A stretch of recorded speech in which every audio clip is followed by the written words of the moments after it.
Hello friends. आज आपण आपल्या टेक्स्टबुकमधला जो पुढचा लेसन आहे 3.2 ज्याचं नाव आहे अ lesson in life from a beggar. हा लेसन आज आपण बघणार आहोत. या लेसनचे ज्या रायटर आहेत त्या आहे सुधा मूर्ती. सुधा मूर्तींनी या लेसनमध्ये एक फार छान कन्सेप्ट या ठिकाणी आपल्याला सांगितली आहे की आपल्याला आयुष्यामध्ये कुणीही एखादी शिकवण देऊन जाऊ शकतं. असं गरजेचं नाही आहे की आपल्याला काहीतरी शिकवण्यासाठी कोणीतरी मोठी तज्ज्ञ व्यक्तीच आवश्यक आहे किंवा फार नॉलेजेबल पर्सन गरजेचं आहे. जीवनातले जे धडे असतात, जीवन जे आपलं आहे, या जीवनातले जे धडे असतात हे आपल्याला कोणी पण देऊ शकतं. एखाद्या छोट्याशा किड्यापासून पण आपण शिकू शकतो, एखाद्या मोठ्या व्यक्तीपासून सुद्धा शिकू शकतो, एखाद्या छोट्या पुस्तकातनं सुद्धा शिकू शकतो आणि कधीकधी एखाद्या मोठ्या कादंबरीतनं सुद्धा आपण शिकू शकणार नाही. तर या ठिकाणी आपल्या या धड्यामध्ये a lesson in life from a beggar या लेसनमध्ये आपल्याला ज्या सुधा मूर्ती आहेत त्यांनी एक फार छान एक्झाम्पल दिले. त्यांच्या लाईफमध्ये घडलेलं हे रिअल एक्झाम्पल आहे त्यांच्या लाईफमध्ये घडलेलं. त्याच्यामुळं हे लेखक आहे असं म्हणण्यापेक्षा त्यांनी आपला अनुभव या ठिकाणी मेन्शन केलेला आहे की त्यांना त्यांच्या जीवनामध्ये काय अनुभव आला होता आणि कशा पद्धतीचा तो अनुभव होता ते या ठिकाणी सांगितलेलं आहे. तर धड्याचं नाव थोडंसं आपल्याला विचित्र वाटू शकतं, अ lesson in life from a beggar. म्हणजे या ठिकाणी त्यांना जो जीवनातला जो एक धडा मिळालेला आहे त्यांना, अथवा त्यांच्या एका मैत्रिणीला मिळालेला आहे, त्यांना मिळालं आहे म्हणण्यापेक्षा, तर तो लेसन काय होता आणि कशा पद्धतीचा होता. अतिशय सुंदर अशा प्रकारची या धड्याची रचना आहे. अतिशय छान एक्झाम्पल आहे. काय त्यांच्या मैत्रिणीने त्यांना सांगितलं आणि त्यांना काय अनुभव आला होता ते त्यांनी अतिशय सुंदर पद्धतीने या ठिकाणी मेन्शन केलेलं आहे. धडा खरोखरच सुंदर आहे आणि शिकण्यासारखा आहे. मी सुरुवातीलाच सांगितल्यासारखं या धड्यामध्ये सुद्धा काही चांगले शब्द आणि काही चांगल्या वाक्यरचना आपल्याला अर्थातच पाहायला मिळणार आहेत. आता या ठिकाणी या धड्यामध्ये काय सांगितलं आहे बघा. तर लेखिका सुधा मूर्ती म्हणतात, Meena is a good friend of mine. आता त्यांची एक मैत्रीण आहे, त्यांच्या मैत्रिणीचं नाव काय, मीना. तर Meena is a good friend of mine, माझी एक चांगली मैत्रीण आहे.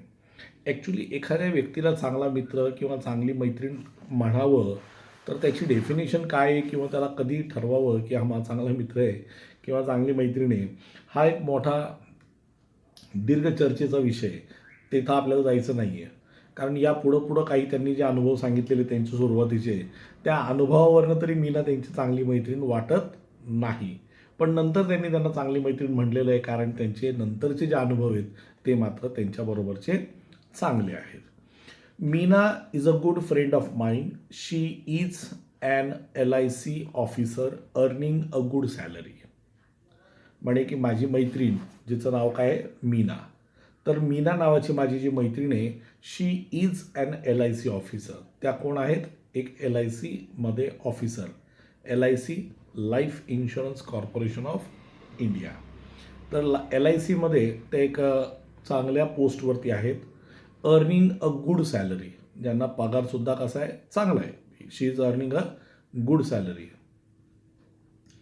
But there was always something strange about her. म्हणे की तिला चांगला पगार होता, ती चांगले पैसे कमवत होती, सगळं होतं. परंतु तरीही लेखिकेचं या ठिकाणी म्हणणं आहे किंवा सुधा मूर्तींचं या ठिकाणी म्हणणं आहे की तिच्या बाबतीत त्यांना थोडं विचित्रच अनुभव होते. म्हणजे असे चांगले अनुभव नव्हते, थोडे विचित्र अनुभव होते, थोडे वेगळे अनुभव होते. Something strange about her. She was for ever unhappy. आता या ठिकाणी म्हणले की त्यांची ती जी मैत्रीण आहे ही नेहमीच नाराज, नेहमीच दुःखी, नेहमीच अपसेट. आता यापूर्वी जे वाक्य सांगितलेले त्याचा आणि या वाक्यात तसा पाहायला गेलं तर डायरेक्टली काही संबंध नसतो. जसं त्यांनी म्हटले की ती LIC मध्ये ऑफिसर होती, म्हणजे एखाद्या चांगल्या पोस्टवरती आहे म्हणजे तू आनंदीत असली पाहिजे असं काही गरजेचं नाही आहे. किंवा दुसऱ्या पद्धतीने मी इथं असं म्हणेन की तू चांगल्या पोस्टवरती आहे, तू चांगले पैसे कमवतेस म्हणजे तू आनंदित राहिली पाहिजे असंही नाही आहे. म्हणजे खूप पैसे कमवणारा माणूस किंवा ज्या माणसाला चांगला पगार आहे, चांगली सॅलरी आहे, तो माणूस नेहमी आनंदितच असतो किंवा असायला हवं असं काही गरजेचं नाही आहे. म्हणजे आनंदित असण्यासाठी चांगला पैसा कमवणं हे पर्याप्त नाही आहे. आणि म्हणून म्हणले शी वॉज फॉर एव्हर अनहॅपी. ती नेहमीच कशी असायची? अनहॅपी असायची. नेहमीच कशी असायची? दुःखी असायची. Whenever I met her, मी जेव्हा केव्हा तिला भेटले, I would start to feel depressed. सगळ्यात महत्त्वाचं वाक्य आहे. म्हणे की मी जेव्हा केव्हा तिला भेटत होते मला डिप्रेशन येत होतं. आता ॲक्च्युली एखाद्या व्यक्तीला भेटल्यानंतर आपल्याला आनंद झाला पाहिजे, आपल्याला मोटिवेटेड वाटलं पाहिजे, आपल्याला इन्स्पायर्ड वाटलं पाहिजे, आपल्याला काहीतरी शिकायला मिळालं पाहिजे. भलं शिकायला नाही मिळालं तरी ते जे 10 मिनटं 15 मिनटं अर्धा तास 1 तास जो काय आपण त्या व्यक्तीबरोबर घालवलेला आहे तो आनंदात गेलेला आहे याचा एक अनुभूती, याचा एक अनुभव आपल्याला झाला पाहिजे. जर आपल्याला त्या व्यक्तीला भेटून जर आनंद होत नसेल तर याचा अर्थ समजून घ्या की ती व्यक्ती योग्य नाही किंवा त्या व्यक्तीला भेटून काही उपयोग नाही आहे. काही लोकांची सायकोलॉजीच निगेटिव्ह असते. मग ते नकारार्थी विचारांमध्ये एकदम माहीर असतात. मग तुम्ही त्यांना काहीही बोललात, कसंही बोललात, कितीही बोललात तरी ते काय करणार? त्याच्यावरती काहीतरी नकारार्थी अर्थ काढणार किंवा नकारार्थी विचार व्यक्त करणार. तारक मेहता आपण पाहत असतो, त्यात ते पोपटलाल असतात, सारखं कॅन्सल कॅन्सल कॅन्सल असं काहीतरी ते म्हणत असतात. म्हणजे थोडक्यात काय की त्यांच्या डोक्यात नेहमी काय निगेटिव्ह विचार आहेत. तर या ठिकाणी म्हणलंय I would start to feel depressed. त्यांना भेटल्यानंतर मला इन्स्पायर्ड न वाटता किंवा मला असं प्रोत्साहन न मिळता मला काय होत होतं? डिप्रेशन मिळत होतं. It was as though her gloom and cynicism had a way of spreading to others. म्हणतात की त्यांच्याकडे ना त्यांचं दुःख, या ठिकाणी ग्लूम या शब्दाचा अर्थ होतो दुःख, सॅडनेस, सॉरोनेस. म्हणजे दुःख जो असतो त्याला या ठिकाणी काय म्हणलंय की I would start to feel depressed. It was though her gloom and cynicism. Gloom म्हणजे दुःख, सायनिझम म्हणजे काय म्हणले बघा, डिस्ट्रस्टफुल ॲटिट्यूड. तिचा जो डिस्ट्रस्टफुल म्हणजे लोकांवरती भरोसा नाही, अविश्वासू स्वभाव किंवा काही म्हणलं तर संशय घ्यायचा, काही म्हणलं तरी त्याचा चुकीचा अर्थ काढायचा, अशा प्रकारचा तिचा जो स्वभाव होता तो ती लोकांमध्ये पसरवत होती. म्हणजे फक्त आपल्यापर्यंत मर्यादित नाही किंवा फक्त माझा स्वभाव जर चिडका आहे किंवा माझा स्वभाव जर असा आहे तर मी माझ्यापर्यंत त्याला मर्यादित नाही ठेवायचं, तर मी काय करायचं? लोकांपर्यंत त्याला पोचवायचं. Had a way of spreading to others. तिच्याकडे एक वेगळी कला होती ती की ती दुसऱ्यांपर्यंत ती पोचवत होती. She never had anything positive to say. तिच्याकडं बोलण्यासारखं पॉझिटिव्ह काहीच नसायचं. ती कधीही पॉझिटिव्ह बोलत नव्हती. म्हणजे कुठल्याही प्रकारे चांगलं बोलणे, पॉझिटिव्ह बोलणे, योग्य बोलणे हे तिच्या स्वभावात नव्हतं. On any subject or about any person. कुठलाही विषय, कुठलीही व्यक्ती. आता असं असू शकतं ना की आपल्या जीवनामध्ये काही व्यक्ती आहेत थोडेसे नकारार्थी असू शकतात किंवा काही व्यक्ती चांगले नसू शकतात. मग आपण त्यांच्याबद्दल वाईट बोलणं किंवा त्यांच्याबद्दल वाईट समाजात पसरलेलं असणं हे काय वावगं नाही आहे किंवा ते काही चुकीचं नाही आहे. परंतु प्रत्येक व्यक्तीबद्दल चुकीचे विचार व्यक्त करणे किंवा प्रत्येक व्यक्तीबद्दल चुकीचं काहीतरी बोलणे हे मात्र नक्कीच चुकीचं आहे. हे तुम्हालाही पटलं पाहिजे. म्हणून तिच्याकडं मात्र प्रत्येक व्यक्तीबद्दल काहीतरी नकारार्थी बोलणं होतं, प्रत्येक विषयावरती काहीतरी नकारार्थी बोलणं होतं. पॉझिटिव्ह विचार हे कुठल्याही प्रकारे तिच्या अंगामध्ये नव्हते, जे माणसाला आवश्यक आहेत. माणसाच्या जीवनामध्ये त्याला पॉझिटिव्ह असणं खूप गरजेचं आहे, त्याच्याकडे पॉझिटिव्ह थॉट्स असणं खूप गरजेचं आहे. जो माणूस पॉझिटिव्ह थॉट्स ठेवतो, तो माणूस सकारात्मक विचार ठेवतो, तोच त्याच्या आयुष्यामध्ये पुढे जाऊ शकतो. आणि ह्या व्यक्तीच्या मनामध्ये, म्हणजे ही जी मीना होती सुधांची मैत्रीण, तिच्या मनामध्ये मात्र कुठल्याही प्रकारे सकारात्मक विचारसरणी ही नव्हती. आणि सकारात्मक विचारसरणी नसल्यामुळे नेहमी नकारार्थी विचारसरणी असल्यामुळे तिला भेटून कुठल्याही प्रकारे लेखिकेला आनंद किंवा मोटिवेटेड वाटत नव्हतं, हे या ठिकाणी सांगितलंय. फॉर इन्स्टन्स, उदाहरणार्थ, I might say to her, Meena, did you know Rakesh has come first in the school, in school. म्हणे की समजा राकेश नावाचा एखादा लहान मुलगा आहे त्यांच्या सोसायटीतला किंवा त्यांच्या ओळखीतल्या कॉमन फ्रेंडमधला, आणि हिने जर सांगितलं की अरे तुला माहिती का राकेशचा वर्गात पहिला नंबर आला. आता एखाद्या मुलाचा एखाद्या मुलीचा पहिला नंबर आला किंवा त्यांनी काहीतरी चांगली उपलब्धी मिळवलेली असं आपण ऐकल्यानंतर आपली रिॲक्शन काय असते, अरे वा छानच, हा हुशारच आहे तो. म्हणजे आपली रिॲक्शन वेगळी असते, आपण काहीतरी चांगल्या पॉझिटिव्ह पद्धतीने रिॲक्शन देतो. पण मीनाची रिॲक्शन मात्र कशी असायची. मीनाचं उदाहरण त्याच्यावरती इमिजिएट आन्सर आहे का. Meena's immediate response would be to be little the achievement. Naturally his father is a school teacher, she would say. असणारच, त्याचे वडील शिक्षक आहेत. आता त्याचे वडील शिक्षक आहेत याचा अर्थ काय, ते शिक्षक आहेत म्हणजे हा पण शिक्षक आहे का, किंवा हा पण हुशार असणं गरजेचं आहे का.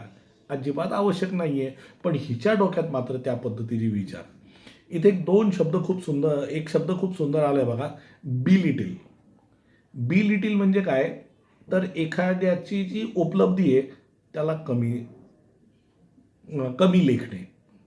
म्हणजे एखाद्याने मोठं काहीतरी काम केलं, हां ठीक आहे केलं असेल, म्हणजे असं नकारात्मक काहीतरी त्याच्यावरती विचारसरणी मांडणे असा त्याच्यावरती त्याचा अर्थ होतो. त्याला आपण म्हणतो बी लिटिल.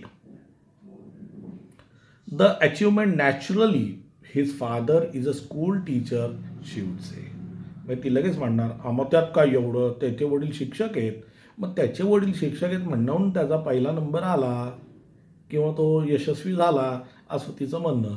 पण असं काही खरोखर गरजेचं नाही आहे की एखादा शिक्षक आहे तर त्याचा मुलगा पहिलाच आला पाहिजे, असं मुळात गरजेचं नाही. If I said, Meena, Shweta is a very beautiful girl, isn't शी.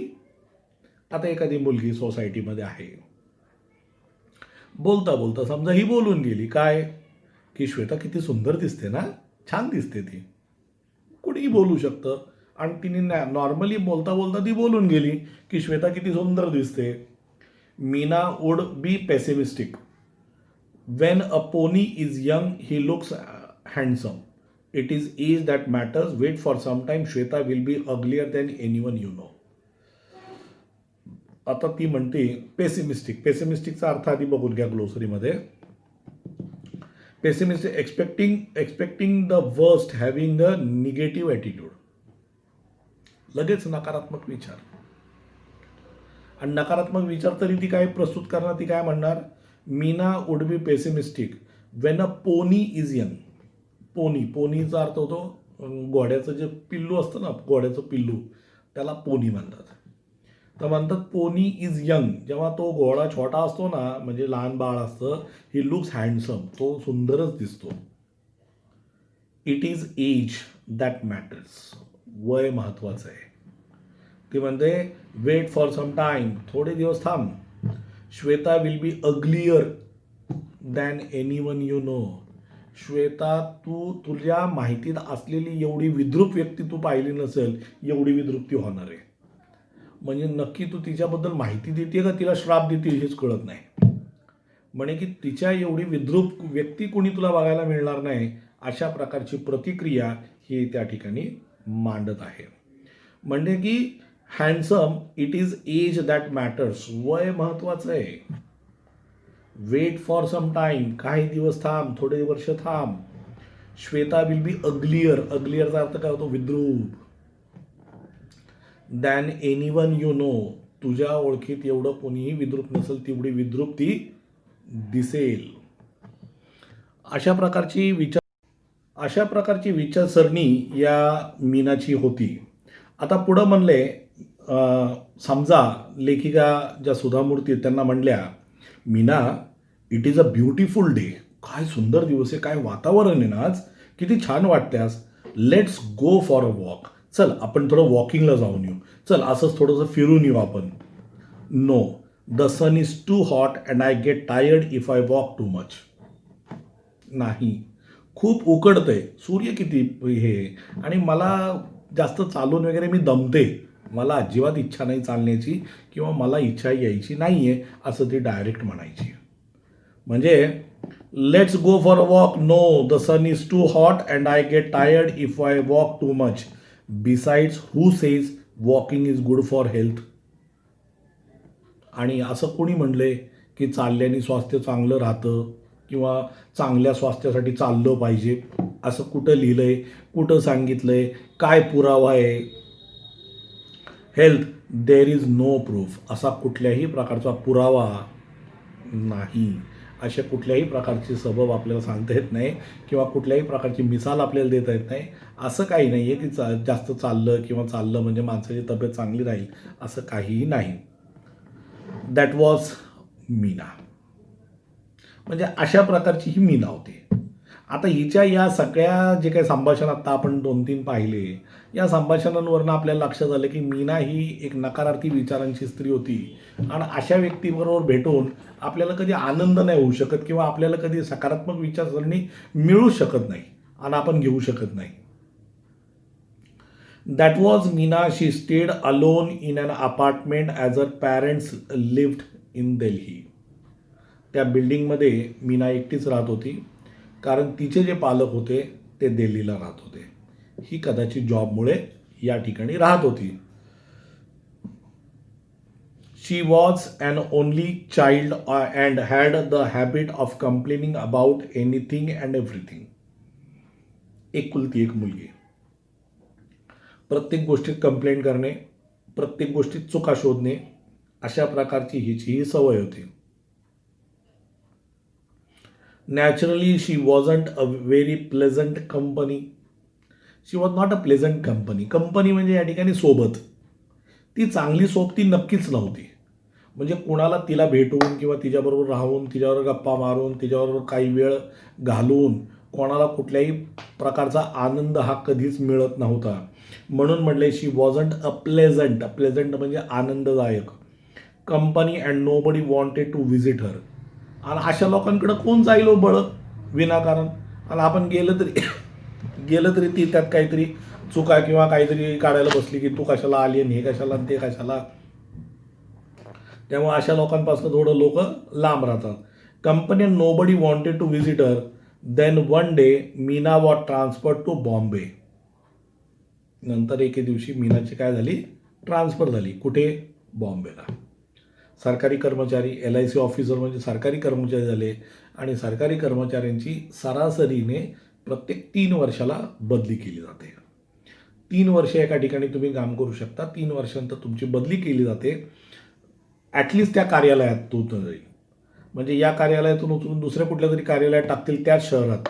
पहिली गोष्ट शहरसुद्धा बदलतात, परंतु शहर जरी नाही बदललं तर ॲटलिस्ट कार्यालय तरी बदलतात, थोडा परिसर तरी बदलतात, जेणेकरून बरेचसे त्यांचे उद्देश आहेत. ते उद्देश आज आपण डिस्कस करू शकत नाही किंवा तो आपला विषय नाही. Meena was transferred to Bombay and soon we all forgot about हर.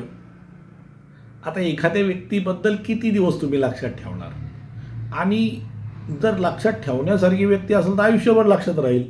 हिच्यात काही गुणच नव्हते, सगळी अवगुणांनी भरलेली होती. नाही याबद्दल कोण लक्षात ठेवणार आहे. त्यामुळे म्हणे की आम्ही एक दिवस हळूहळू आम्ही सगळे तिच्याबद्दल सगळं काही विसरलो. आता आम्हाला मीना कोण हे सुद्धा आता आम्हाला आठवत नव्हतं. थोडक्यात आठवत होतं पण असं तिचा विषय निघणे किंवा तिच्याबद्दल गप्पा होणे किंवा काही असा काही विषय नव्हता. हळूहळू तिचा विसर पडत चाललेला होता. मेनी इयर्स लेटर, नंतर एक घटना अशी घडली की काही वर्षानंतर I found myself caught in the rain at Bombay's Flora Fountain. Flora Fountain नावाचं जे ठिकाण आहे मुंबईमध्ये, त्या ठिकाणी सुधा मूर्ती गेलेल्या होत्या मुंबईला. आता या मुंबईला तिथं गेलेल्या असताना तिथं अचानक ते पावसामध्ये अडकल्या. It was pouring. आता रेनिंग आणि पॉरिंग एकच आहे. पॉरिंग म्हणजे सुद्धा पाणी पडणे. And I didn't have an umbrella.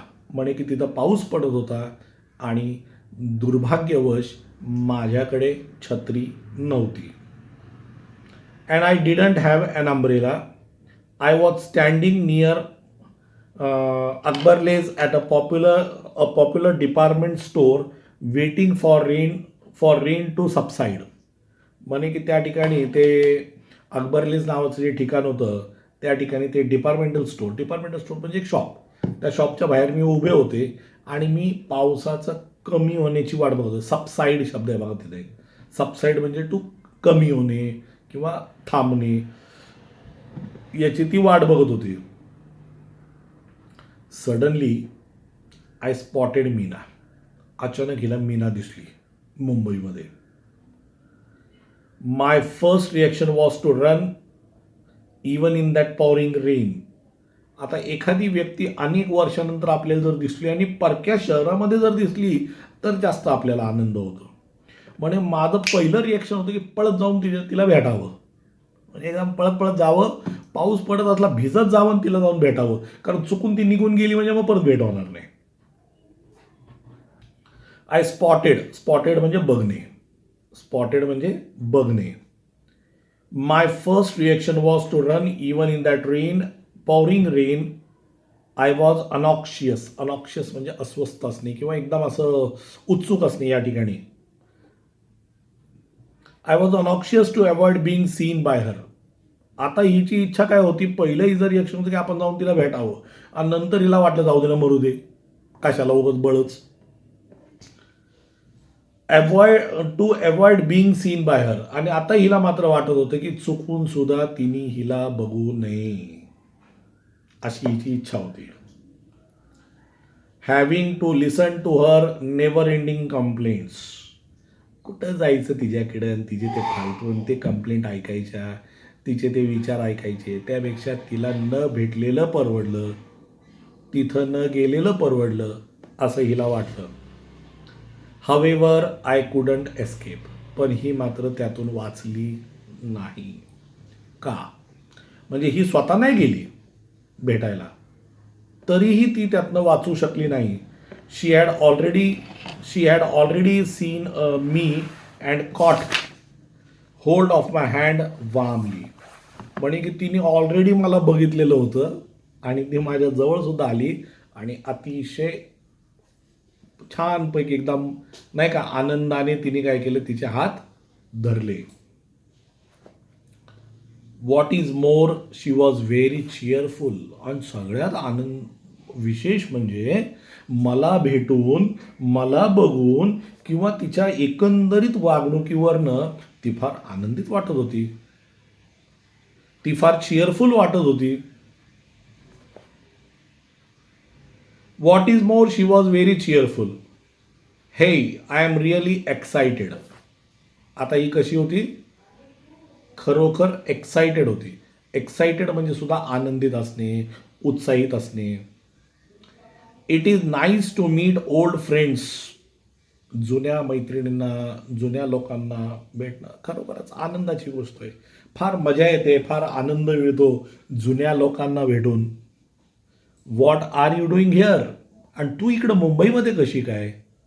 म्हणजे प्रश्नांचा वडीमार, वाक्यांचा वडीमार. फार आनंद वाटला तुला बघून, किती छान वाटतं ना जुन्या मैत्रिणींना भेटून, आणि तू इकडं मुंबईला कशी काय. म्हणजे पटा तिने प्रश्नांची लगेच लिस्टच सुरू केली. I explain that I was in Bombay on an official work.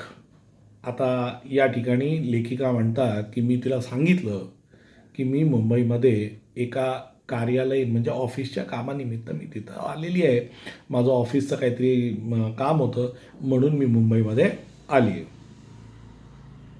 Then stay with me tonight. आश्चर्याची गोष्ट आहे. ती म्हणते मग ये आज संध्याकाळी माझ्या घरी झोपायला, आपण एकत्र बसूयात, गप्पा मारूयात, जेवण बिवण करूयात, छानपैकी एन्जॉय करूयात. Then stay with me tonight she said. Let's chat. आपण काय करूया, चॅट करूया. चॅट करणे म्हणजे गप्पा मारणे. चॅट म्हणजे नुसतं मोबाईलवरती गप्पा मारणे म्हणजे चॅट नव्हे. चॅट म्हणजे समोर बसून जे गप्पा होतात त्याला सुद्धा आपण काय म्हणतो, चॅट म्हणतो. Let's chat. Do you know that old friends and memories are precious and rare. आश्चर्य आहे, काहीतरी वेगळंच ऐकायला मिळतंय. आणि काय ऐकायला मिळतंय, तर ती म्हणते की तू ये माझ्याकडे, आपण गप्पा मारूयात. ती म्हणते तुला माहिती आहे का, जुन्या मैत्रिणी, जुन्या आठवणी आर प्रिशियस, फार मौल्यवान असतात. म्हणजे तुम्हाला ह्या मिळत नाही, फार दुर्मिळ असतात. अँड रेअर म्हणजे दुर्मिळ. आश्चर्य वाटते तिला. म्हणजे तिला ज्या सुधा मूर्ती, ज्या लेखिका आहेत आपल्याला, त्यांना पटतच नव्हतं की हे सगळं मीना बोलतीये. म्हणजे मीनाचे हे विचार असू शकतात, मीना या पद्धतीचा विचार करू शकते, याचा त्यांनी कधी विचारसुद्धा केला नाही, किंवा ही गोष्ट तिच्या डोक्यातसुद्धा कधीच आली नाही. आय कुडंट बिलीव्ह इट, मी या गोष्टीचा मला विश्वास बसला नाही. Was this really Meena? म्हणजे खरोखरी मीनाच आहे का मी दुसऱ्या कुठल्या बाईला भेटले? I pinched myself hard to be sure it wasn't a dream. आपण म्हणतो ना, चिमटा काढून बघायचं स्वतःलाच, की खरोखर स्वप्नात तर नाही ना, ही वास्तविकताच आहे ना. म्हणजे ज्यावेळेला आपल्याला एखाद्या गोष्टीचा विश्वास बसत नाही, त्यावेळेला त्या गोष्टीचा विश्वास बसून घेण्यासाठी आपण अशा प्रकारची ॲक्टिव्हिटी करत असतो, की हे स्वप्न तर नाही, ही वास्तविकता आहे का? म्हणजे खरोखर ही तीच मीना आहे का, जी मीना आमच्याबरोबर तिकडे राहत असताना या पद्धतीची वर्तणूक करत होती, किंवा एक नकारार्थी आणि एक नाराज दुःखी आत्मा, ज्याला आपण आपल्या शब्दात म्हणू शकतो एक दुःखी आत्मा अशी होती, ती हीच मीना होती, जी आज मैत्रिणींना, आठवणींना आणि या सगळ्या गोष्टींना एवढं महत्त्व देत होती, ती हीच होती का? म्हणून ती म्हणते मी पिंच केलं. पिंच करणे म्हणजे थोडक्यात चिमटा घेणे. Myself hard to be sure it wasn't a dream, but Meena was really standing there. पण ते वास्तविकता होती, ते कुठल्याही प्रकारे स्वप्न नव्हतं, ही वास्तविकता होती. Was really standing there right in front of me. आणि खरोखरच मीना माझ्या समोर उभी होती. She was standing in front of me, right in front of me, squeezing my hand. Squeeze करणे म्हणजे या ठिकाणी असं थोडक्यात दाबणे, थोडक्यात एकदम आनंद झालेला होता तिला, आणि ती तिचा हात असं दाबत होती. ॲक्च्युली स्क्वीज करणे म्हणजे असं पिरगळणे वगैरे म्हणतो ना आपण, त्याला आपण स्क्वीजिंग म्हणतो. तुमच्या वॉशिंग मशीनमध्ये स्क्वीजिंगचा एक ऑप्शन असतं बघा, पिळणे. म्हणजे जे कपडे पिळले जातात ना, त्याला सुद्धा स्क्वीजिंग म्हणतात. Squeezing my hand, smiling and yes she did of me. म्हणे की ती मीनाच होती, standing there right in front of me, squeezing my hand, smiling and yes she did look happy. आणि खरोखरच ती आनंदित दिसत होती. आता मीना तिच्या समोर उभी होती, मीना इतक्या आनंदात बोलत होती, या सगळ्या गोष्टींचा तिचा विश्वासच बसत नव्हता. आणि खरोखर ती मीनाच आहे का, हे पाहून घेण्यासाठी मी स्वतःला चिमटा घेतला. मग मला अनुभूती झाली की ही वास्तविकता आहे, आणि खरोखरच मीना माझ्यासमोर थांबलेली आहे, तीच माझ्यासमोर आहे, आणि ती अतिशय आनंदाने तिने माझा हात धरलेला आहे.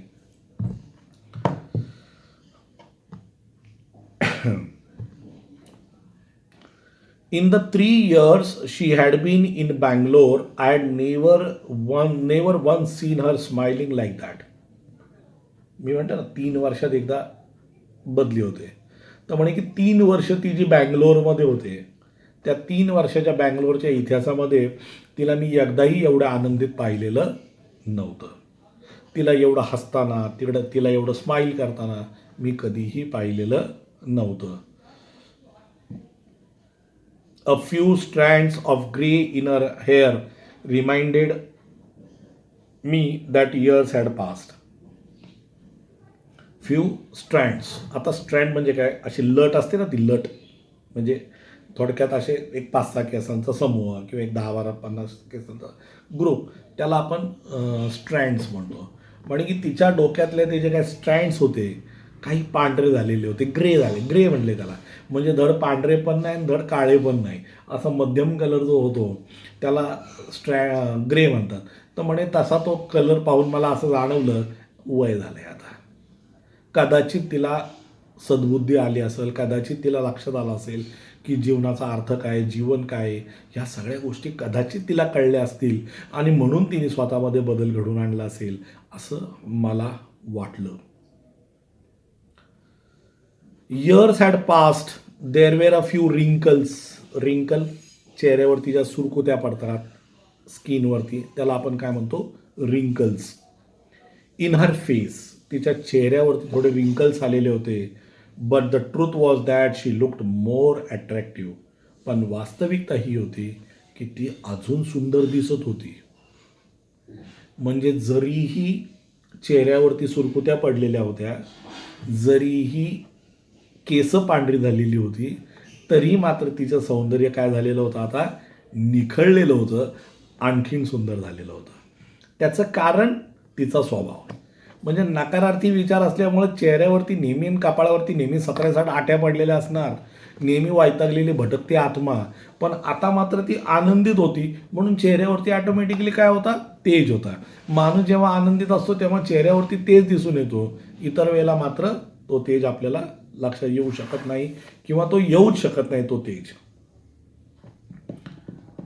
शी looked more attractive than ever before. Finally I manage to say. शेवटी मी तिला म्हणले, no Meena, I can't stay with you tonight, I have to attend a dinner. म्हणे की नाही, मी तुझ्याकडे राहायला नाही येऊ शकत. तिने बोलवलं होतं ना की तू राहायला माझ्याकडे ये, मग आपण गप्पा मारूयात, जुन्या मैत्रिणी, हे ते जे तिने म्हणलेली होती. ती म्हणली नाही, मी तुझ्याकडे राहायला येऊ शकणार नाही. त्याचं कारण म्हणे की मला संध्याकाळी एका डिनरला जायचं आहे. I have to attend a dinner. Give me your card and I will keep in touch with you, I promise. म्हणे की मला तुझं कार्ड दे आणि मी नक्कीच तुझ्या संपर्कात राहीन. मी मुंबईमध्ये जरी राहिले तर मी तुझ्या संपर्कात राहीन, आपण नक्की भेटूयात, असं तिने तिला हमी दिली, आश्वासन दिलं. ओरिजिनली हिची इच्छा नव्हती, हे तुम्हालाही माहिती आहे. तिची इच्छा तिला भेटण्याची नव्हती, परंतु तिला टाळणार कसं, आणि म्हणून तिने सांगितलं की मला संध्याकाळी एका डिनरला जायचं आहे आणि म्हणून मी तुझ्याबरोबर डिनरला येऊ शकणार नाही, त्यामुळे तू तो विषय घेऊ नकोस. आणि तसं तिने सांगून तो विषय तिथे मिटवण्याचा प्रयत्न केला. मिटवू शकली नाही, तिने फक्त प्रयत्न केला. ती म्हणली, आय प्रॉमिस यू, मी तुला प्रॉमिस करते मी तुझ्या संपर्कात राहीन. For a moment Meena looked disappointed. काय यार, असं कुठं असतं काय यार, नाही, तू आलं पाहिजे माझ्यावर. डिसअपॉइंटेड म्हणजे नाराज होणे, दुःखी होणे. आता दुःखीला एक शब्द ग्लूम गेलाय बघा, तो वेगळा आणि हा वेगळा आहे बरं का. डिसअपॉइंटेड म्हणजे थोडक्यात नाराज होणे, की एखादी आपली इच्छा असते ती पूर्ण आली की आपण थोडेसे नाराज होतो. की बाबा घरी आपण शाळेतनं आलो आणि काहीतरी चांगली भाजी खायची इच्छा आहे आणि मम्मीने काहीतरी वेगळीच भाजी बनवलेली आहे, तर आपण थोडेसे नाराज होतो, त्याला डिसअपॉइंटमेंट म्हणतात. किंवा आपली इच्छा असते की आपल्या मम्मीने आपल्यासाठी आज ही भाजी करावी आणि ती भाजी केलेली नसती, तर त्यावेळेला जे होतं ती डिसअपॉइंटमेंट असते. Let's go and have T at least, शी इन्सिस्टेड. ती म्हणले काम करू, मग जाऊन कुठेतरी चहा तर घेऊ की आता, असं काय करतेस तू, आपण कुठेतरी जाऊन एखादा चहा घेऊयात. इन्सिस्ट करणे म्हणजे जोर देणे, फोर्स करणे म्हणजे एखाद्याला एकदम आग्रह करणे, त्याला आपण म्हणतो इन्सिस्टेड. इन्सिस्ट करणे म्हणजे थोडक्यात जोर देऊन एखाद्याला एखाद्या गोष्टीसाठी ॲग्री करण्याचा प्रयत्न करणे. But Meena, it's pouring. अरे पण पाऊस पडतोय. जसं मीना आधी कारणं सांगायची तसं आज तिला सुद्धा सांगण्याचा प्रयत्न करते. तिला चेक करायचं होतं की ही बदलली आहे का नक्की काय प्रकार आहे. त्यामुळे ती म्हणते आज इट्स पोरिंग म्हणजे पाऊस पडतोय. सो वॉट, म्हणून काय झालं, पाऊस पडतोय म्हणून काय आलं, पाऊस पडतोय म्हणजे काय आपण जाऊ शकत नाही का. So what, we will buy an umbrella. आपण काय करूया, छत्री घेऊयात. आपण छत्री घेऊ, आपण छत्री घेऊन जाऊ. So what we will buy an umbrella and then go to the grand hotel she said. आणि आपण काय करू, एक छत्री विकत घेऊ आणि आपण ग्रँड हॉटेलपर्यंत जाऊयात.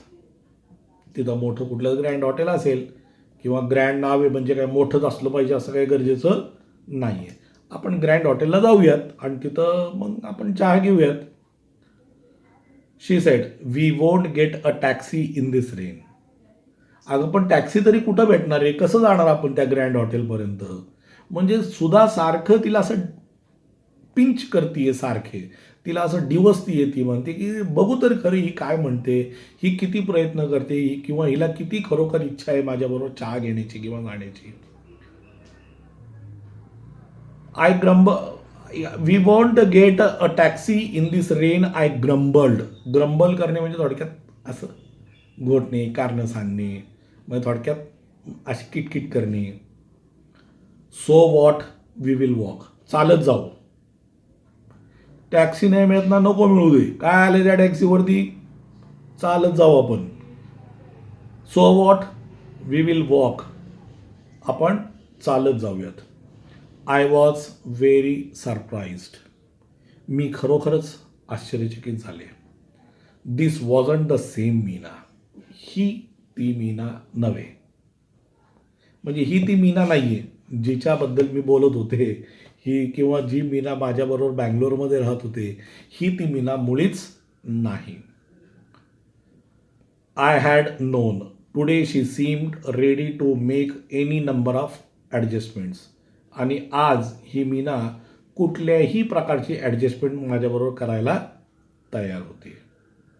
म्हणजे आज काही म्हणलं, कितीही म्हणलं तरी तिच्याकडे ॲडजस्टमेंट होती. ती सगळे कॉम्प्रोमाइजेस आणि सगळे ॲडजस्टमेंट्स करायला तयार होती. तिला आज कुठल्याही प्रकारची अडचण नव्हती. ठीक आहे.